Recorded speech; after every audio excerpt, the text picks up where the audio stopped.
साडे मदरसिया ते हमले होए, अल्लाह दे घर ते तुसां हमले कीते, असां चुप रहे। ओ लांदे पंजाब नू ते चढ़दे पंजाब नू अस्सलामु अलैकुम। मेरे दोस्तों, मैं एक अज गल करना चाहना वां जेड़ी सिख बिरादरी है ना, साडी पंजाबी भैन भाई है। इमरान खान दी हुकूमत दे विच मेरे दोस्तों ननकाना साहब एक पुल बनाई गई है ते एक बनाया गया है जनाब सड़क बनाई गई है।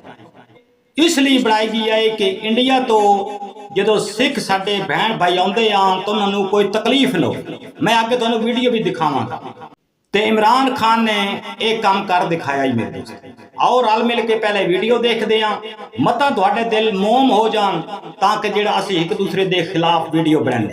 आ जाओ है समय बड़ा तूफान प्रबल, पर्वत भी झुक जाया करते हैं।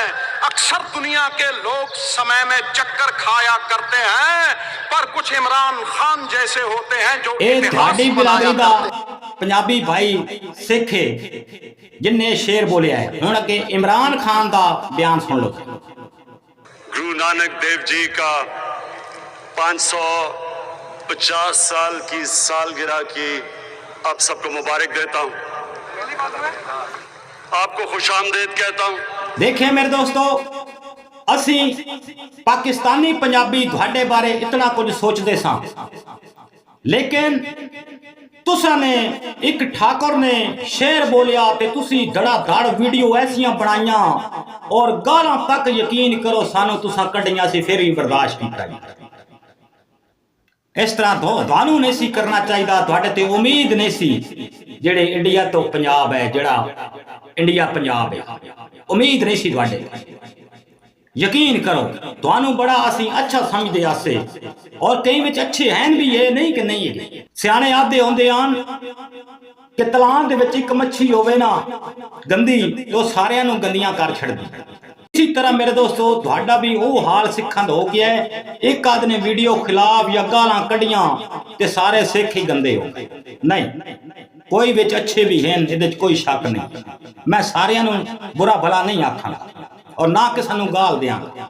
और मैं अपने चैनल वाले दे आगे भी रिक्वेस्ट करता हाँ, वीडियो बनानी भी होवे ते किसी नू गाल नहीं कढ़े, ना उसदे मुल्क नू और ना उसदी कौम नू गाल नहीं कढ़नी। मेरे दोस्तों, इमरान खान बड़ा अच्छा सोचता ही अपने मुल्क के बारे भी और थोड़े लिए भी।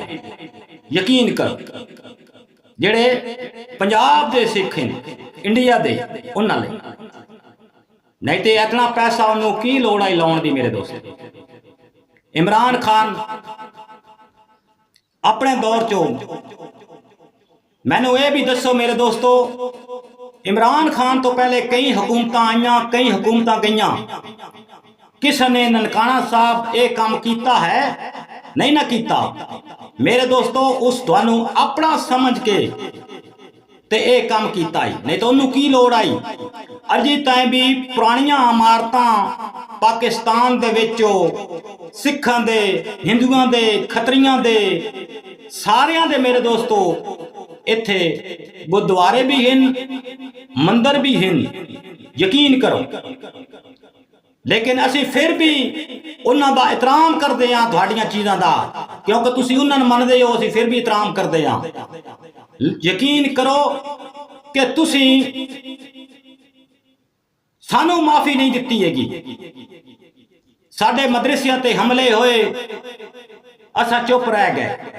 साडे अल्लाह दे घर ते तुसां हमले कीते, असां चुप रहे।